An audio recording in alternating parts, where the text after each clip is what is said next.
మనం ఎంత పర్ఫెక్ట్‌గా ఉన్నా ఎప్పుడో ఒకప్పుడు ఎవళ్ళో ఒకళ్ళు మనల్ని వదిలేస్తూనే ఉంటారు. అలాంటి టైంలో మన దిక్కుమాలిన మైండ్ సెట్ ఏం చేస్తదంటే, నాకే ఎందుకు ఇలా జరిగింది? నన్నెందుకు వదిలేశారు? నేనింత పర్ఫెక్ట్‌గా ఉన్నాను గదా! నేను అన్నీ కరెక్ట్‌గా ఉన్నాను. నేనింత ప్రేమ చూపించాను. నేనింత ఎఫెక్షన్ చూపించాను. నేనింత వాల్యూ ఇచ్చాను. అయినా సరే నన్ను పురుగుని చూసినట్టు ఎందుకు చూస్తున్నారు అని 24 గంటలు ఇదే ఆలోచన. ఇప్పుడు నువ్వు చాలా ఎఫెక్షన్ చూపించావని చెప్తున్నావు. సూపర్ లవ్ ఇచ్చేసానని చెప్తున్నావు. అసలు నేను ఇచ్చినంత వాల్యూ ప్రపంచంలో ఆళ్ళకి ఎవరు ఇచ్చుండరు అని చెప్తున్నావు. మరి ఇన్ని గుడ్ క్వాలిటీస్ ఉండి నువ్వు ఇన్ని పాజిటివ్స్ అవతలోళ్ళకి ఇచ్చి ఆళ్ళకేదో ఒళ్ళు బలిసి లేదంటే బుర్ర దొబ్బి నిన్ను వదిలేసి వెళ్ళిపోతే నువ్వు అలా కూర్చుని నన్ను ఎందుకు వదిలేశారు? ఎందుకు వదిలేశారు? ఎందుకు వదిలేశారు? ఇదే భజన. నువ్వే చెప్తున్నావు కదా! ఇన్ని గుడ్ క్వాలిటీస్ ఉన్నప్పుడు నిన్ను వదిలి పడదొబ్బి వెళ్ళిపోయారంటే ఆడంత సుడి మచ్చగాడు ఇంకెక్కడ ఉన్నాడు. అంటే ఆడంత దరిద్రుడు ఇంకెక్కడ ఉన్నాడనమాట. సో ఆడు బ్యాడ్ లక్. అక్కడ ఆళ్ళు నిన్ను వదిలేయలేదు. నిన్ను వదిలేయడం వల్ల ఆళ్ళు లాస్ అయ్యారు. ఆ విషయం ఇప్పుడు తెలీదు. చాలా టైం పడుద్ది. రేపో ఎల్లుండో వచ్చే సంవత్సరం ఎలా అయింది తెలీదు అది. కొన్ని రోజులు కొన్ని సంవత్సరాలు గడిచిన తర్వాత ఒక టైంలో అప్పుడు ఆ రోజుల్లో ఏమో మనకి ఇంత వాల్యూ వచ్చేది ఆ పర్సన్ దగ్గర నుంచి. మనల్ని ఇంత అపురూపంగా చూసేవాళ్ళు. అప్పుడు ఒక మిస్టేక్ చేసాం మనం. ఇప్పుడు అనుభవిస్తున్నాం. కనీసం ఇప్పుడు మనిషిలా కూడా చూడట్లేదు నా కొంపలో నన్ను అని నిన్ను ఎవరైతే హర్ట్ చేసి వదిలేసి నీకు నాకు సెట్ అవ్వదు అసలు నాదంతా వేరే లెవెల్ అని చెప్పి వెళ్ళిపోతారు చూసావా, వాళ్ళందరూ ఒక రోజు కూర్చుని ఏడ్చే రోజు వస్తుంది. ఇదేమీ శాపం కాదు, ఇది రివెంజ్ కాదు, ఇంకోటి కాదు, ఇంకోటి కాదు. ఎందుకంటే నీకు తెలుస్తుంది కదా, స్టార్టింగ్లోనే చెప్పాను కదా, నీ దగ్గర నుంచి వాళ్ళకి నువ్వు చాలా వాల్యూ యాడ్ చేసుకుంటా వెళ్ళావు. కానీ వాళ్ళు నీ వాల్యూని తీసి తీసి తీసి తగ్గించి తగ్గించి తగ్గించి పాతాళంలోకి తొక్కేసి అసలు నువ్వు అన్క్యాపబుల్, అసలు నీకు నాకు సెట్ అవ్వదని చెప్పేసి నడి సముద్రంలో వదిలేసిపోయారు. సో ఇక్కడ నీకు ఏమర్థమైంది? నువ్వు ఉన్న చోట ఎప్పుడూ వాల్యూ యాడ్ అవుతూ ఉంటాం తప్ప తగ్గదు.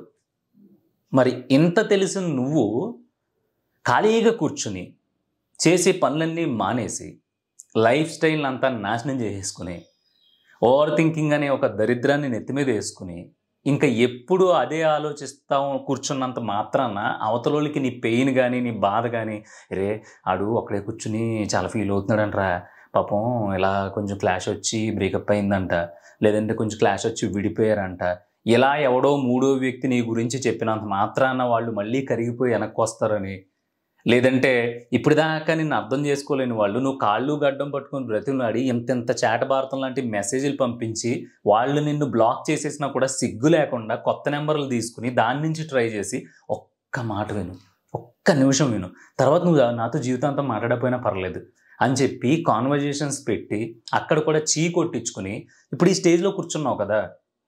ఈ స్టేజ్లో ఎందుకు కూర్చున్నావు అంటే నిన్ను నువ్వు తక్కువ చేసుకోవడం వల్ల. నీ విషయంలో నిన్ను తగ్గించేసుకుంటున్నావు. నీ విషయంలో అసలు నువ్వు నీకే మనిషిలో కనిపించట్లా, అవతల మాత్రం నీకు ఆకాశంలో కనిపిస్తున్నారు. అలా ఆకాశంలో ఎందుకు కనిపిస్తున్నారో తెలుసా? నువ్వు వాల్యూ ఇచ్చిన మూల. అదే వాళ్ళు ఎలా అయితే టక్మని వదిలేసారో వదిలేసినా వెళ్ళి పని చూసుకో, నీకేనేంటి, సరే సెట్ అవ్వదులే, వెళ్ళు నీకు సెట్ అయ్యాడు మంచి దొరుకుతాడు అని చెప్పి నువ్వు వదిలేసావు అనుకో, అప్పుడు వాళ్ళకి కూడా వాల్యూ లేనట్టే కదా. నువ్వు ఎందుకు అంత హైట్లో చూస్తున్నావు వాళ్ళనంటే అది కూడా నీ గొప్పతనమే, అది కూడా మన క్రెడిటే. మనం చూస్తున్నాం కాబట్టి వాళ్ళు అంత ఎత్తులో ఉన్నారు. అదే మనం కూడా వాళ్ళలా అని తీసి పడేసాం అనుకో, జుజుబి అనమాట. మినిమం ఎనీ సిచ్యువేషన్లో కూడా వాళ్ళు గుర్తురారు. కానీ నువ్వు వెళ్ళిపోయిన తర్వాత కూడా ఇంకా వాల్యూ ఇస్తున్నావు చూసావా, నీ అంత తెంగరోడు ప్రపంచంలో ఎక్కడ ఉండడు. నీకే చెప్తున్నా, నీ అంత బుర్రతక్కువడు ప్రపంచంలో ఉండడు.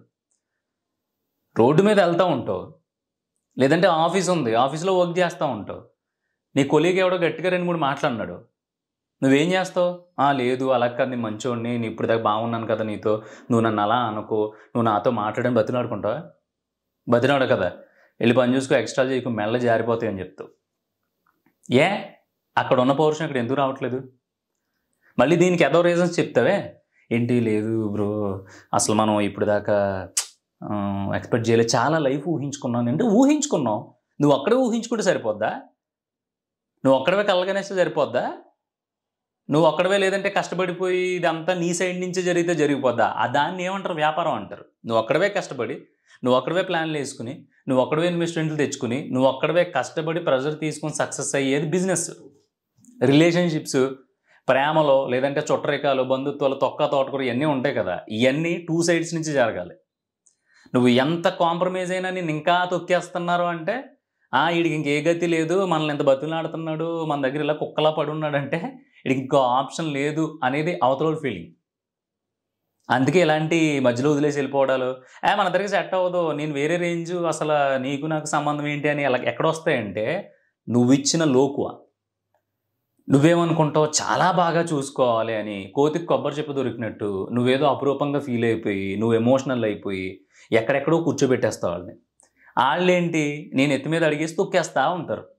వాళ్ళు ఎలా అయితే ఒక చిన్న మాటతో, ఒక చిన్న సాకుతో అక్కడ వదిలేసి వెళ్ళిపోయారో, అదే చిన్న సాకుని పెద్దగా తీసుకుని నువ్వు అక్కడే వదిలిపెట్టేసి, అలా వదిలిపెట్టేసిన రోజున నిజం చెప్తున్నా, అవతలోడు నీకు వాల్యుబుల్గా కనిపించడు, అవతలోడు వదిలి వెళ్ళిపోయాడనే బాధ ఉండదు. ఎందుకంటే నువ్వు వాల్యూ ఇచ్చావు, నువ్వే వాళ్ళకి క్రెడిట్స్ అన్నీ యాడ్ చేసావు, నువ్వే వాళ్ళని గొప్పగా చూసావు. వాళ్ళు నిన్ను ఏ రోజు చూడలే. ఒకవేళ ఏ పాయింట్లో అయినా సరే నిన్ను వాళ్ళు కొంచెం గొప్పగా చూసినా ఈ రోజు గ్యాప్ వచ్చి ఉండేది కాదు.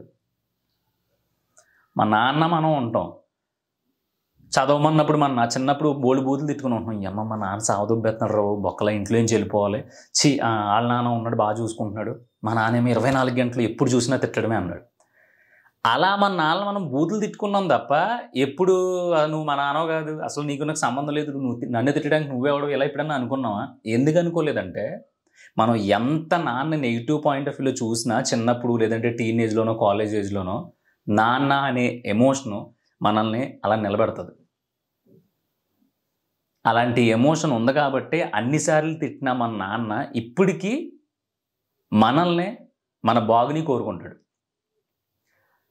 మరి ఇప్పటిదాకా నువ్వు రిలేషన్లో ఉండి ముడ్డి రాసేసుకున్నారు కదా, మరి ఎందుకు వదిలేసి వెళ్ళిపోయారంటే అక్కడ ఎమోషన్స్ లేవు, అవసరాలు. ఫ్యూచర్లో మనం బాగా రిచ్గా బతకలేమేమో, ఫ్యూచర్లో ఈడితో ఉంటే సంకనాగిపోతామేమో, ఎందుకు ఇప్పటిదాకా దరిద్రాల్లోనే బ్రతికాం, ఈడు దరిద్రులాగే ఉన్నాడు, ప్రేమ దోమ తోటకూర ఏం లేదు, బతికిన 4 రోజులు లగ్జరీగా బ్రతకాలని చెప్పేసి వదిలేసి వెళ్ళిపోయి ఉండొచ్చు. దానికి నువ్వెలా రెస్పాన్సిబిలిటీ? నీకున్న దాంట్లో నువ్వు పెడతానన్నావు, కుదరదు అన్నారు, పోయారు. నీకు కుదరదు, హ్యాపీ కదా, రేపు పొద్దున్న అన్నీ అయిన తర్వాత నాకు ఇది కావాలి అది కావాలని గొంతెం కోరికలు కోరితే దోల తీరిపోద్ది. అందుకే ఎవరి జీవితంలో అయినా సడన్గా ఇలాంటి బ్రేకప్లు లేదంటే విడిపోవడాలు లేదంటే మాట్లాడుకోపోవడాలు జరిగితే ఎవడో ఫస్టే వదిలేడు. నేను కూడా ఫస్టే వదిలేయమని చెప్పట్లా. కొన్ని కాన్వర్జేషన్స్ నడుస్తాయి, బ్రతిమలాడ్డాలు నడుస్తాయి, పంచాయతీలు నడుస్తాయి, సిట్టింగ్లు నడుస్తాయి, బ్లాక్ చేసుకోవడాలు, అన్బ్లాక్ చేసుకోవడాలు, కాన్వర్జేషన్లు, సారీలు, బొజ్జగింపులు అన్నీ నడుస్తాయి. ఇవన్నీ అయిన తర్వాత కూడా నువ్వింకా అవతలోడు కూడా దేకుతున్నావు అంటే కేవలం అది నీ అసమర్థత, నిన్ను నువ్వు తక్కువ చేసుకోవడం వల్ల. మళ్ళీ చెప్తున్నా, ఇది నీ జీవితం. నీ జీవితానికి నువ్వే రాజు, నువ్వే భటుడు, నువ్వే మంత్రి, నువ్వే సేనాధిపతి, నువ్వే మొత్తం A to Z నువ్వే. దీంట్లో నిన్ను నువ్వు ఎక్కడ తగ్గించుకున్నా సరే అవతలోలికి అడిక్ట్ అవుతావు. ఒక్కసారి అవతలోలికి అడిక్ట్ అయ్యావంటే నీకు నువ్వెప్పుడూ చిన్నగానే కనిపిస్తావు. వాళ్ళు లేకపోతే నేను ఉండలేనేమో అనే భయం నీకు వేస్తుంది. మళ్ళీ చెప్తున్నా, నువ్విచ్చే వాల్యూ వల్ల మాత్రమే వాళ్ళంత గొప్ప కనిపిస్తున్నారు. ఒక్కసారి నీకు వాల్యూ ఇవ్వకుండా వాళ్ళు ఎలా అయితే వెళ్ళిపోయారో అలా నువ్వు కూడా వాళ్ళకి ఇప్పటిదాకా ఇచ్చిన వాల్యూని వదిలిపెట్టేసే. నీకు వాళ్ళు దాన్ని ఏమంటారు, గడ్డి పరక గడ్డి పోచ అంటారు. సో దానికంటే తేలిగ్గా కనిపిస్తారు. ఇంకెప్పుడు వాళ్ళ గురించి ఆలోచించో. ఇప్పటిదాకా పడిన బాధ నుంచి ఈ క్షణం బయటకు వచ్చేస్తావు. ఇది నేను నమ్ముతున్నాను. నువ్వు నమ్మితే గనక ఇదే లూప్లో ఇలాంటి సిచ్యువేషన్లో ఎవరైనా ఉంటే వాళ్ళకి విషయం చెప్పు.